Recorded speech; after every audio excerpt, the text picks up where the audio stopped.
Hello, my name is Robbie here, as you all know. I feel good to be back. How so? Uh, it's not that I was in retirement or anything. I just feel good doing these clips. So, what is your... How did you get into Wasteland TV exactly? I met Paul Kinnear, and we became friends, and then he invited me to the table. Started playing D&D together, and then Horribly at that. horribly, yes, but still playing. And then I got introduced to Wasteland TV through that. So, what have you done when you found out about Wasteland TV? What did you feel? What were your feelings? Well, originally I was kind of conservative. I'm going to be on YouTube. Do I really want No, that? remember you originally weren't on YouTube. Yeah, well, originally I was kind of like, okay, I'm not really comfortable with people videotaping me. Oh, you seemed like it when we videotaped you. You running around being shot with the Nerf gun. Oh yeah, well, the funny story about that is I didn't realize it was being taped until it was too late. And then Paul chasing you and reloading the gun. Yes, the nightmare kind of instances. So talk a little bit about Paul Kinnear. Paul Kinnear was a very good friend to me, and I'd miss him. But let the people know what he did on Wasteland TV. Oh, what he did? Yes. Well, I'm not quite sure what he did because I kind of came in late in the picture. But he was always funny.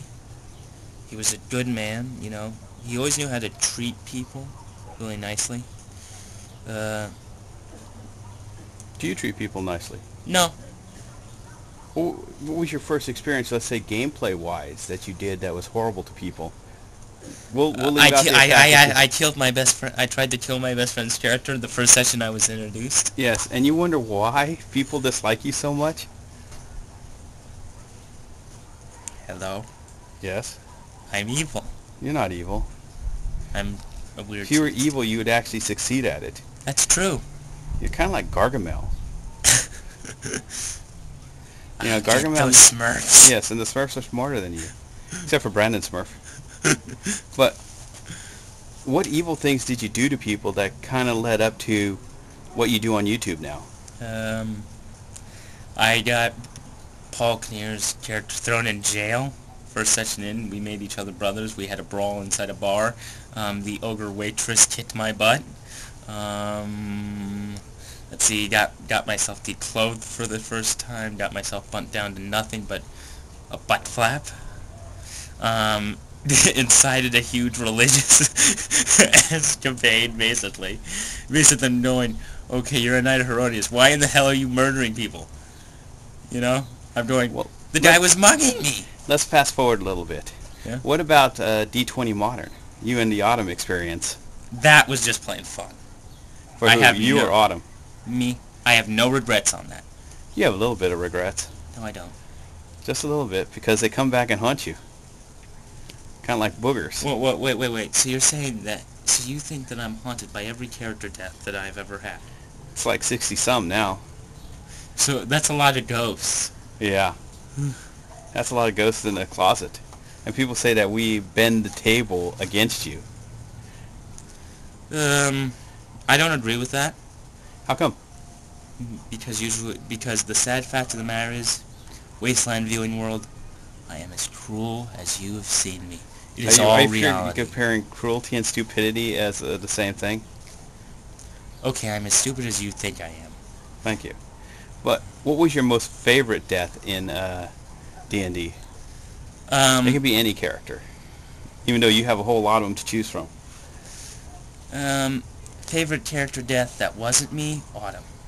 Why?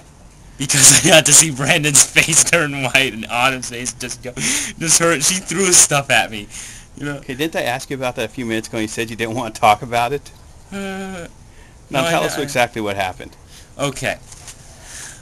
Autumn, basically out of game, right, was telling me, I'm going to kill your character. I'm going to kill your character. Well, I decided, okay, you're going to kill my character? Well, you know what? I'm going to kill you first, bitch. You're going to use that term. Did you use that term with her? Or is that the back of your mind term? That's the back of my mind term. Okay, because you're on good terms with her now. You might want to think about refraining it carefully. Yeah, well, at that time she was being really mean to me. She's real nice to me now. But... Except for at the table when she kills your character. Yeah, but, that's just, I've gotten a better understanding of the situation. Okay, go on now. this was younger me. Okay, who defended you at the table all the time instead of the entire party kicking you out? You. And who's that? Russ. Okay, why was he stupid enough to do that? Because he saw a glimmer of light in me. And now? There was nothing but pitch black darkness. In you or him? In me. Because after all, there's a glimmer of... Is it really... Because technically he still tries to save you. Yeah. But then he kills you for... So technically, who has the glimmer of darkness here? You. That's right. Keep the shoes on the right person. Okay, anyway, basically, Autumn, I got Autumn into a corridor, right, where it was just her and me. She had her back to me, I went, and But where were all the other characters? Fighting the big monster with no stats. Brandon disagrees. He says there's stats, supposedly, but he never shows them to us. I know. It's like, the big statless monster of doom that can somehow regenerate, remember? Yeah. It somehow looked like a hunter in from Metroid Prime 2. And funny part is, Brandon thought all the Marines he could take them, and they were all tied up fighting the statless beast. Yeah, and it was like, he was like, oh, you gotta be kidding me. And then, I just remember that face that Autumn and him took of just this pure, utter white shot. It's like all the color drained from his face. What was the facial expression? And then he goes, the Marines are going to now stop you, Robbie. I go, no. And remember, I had to stop and tell him where everyone was. Yeah. Where I positioned everyone to protect the party. Yeah, and I shoot her. And I technically got one shot with the blaster off. And then when he said, oh, after that they shut your laser down, I go, fine. Beat. You got the kill shot already. Yeah, but he was trying to save her, basically, and say, oh, it wasn't a lethal shot. Yeah. And so I basically said, it was a shot to the back of the freaking head. Okay, you want to shut off my gun and say it's not a kill shot? Fine. I beat her with the freaking blaster to death. You're enjoying this way too much. Way too much. Way too much. Thank you.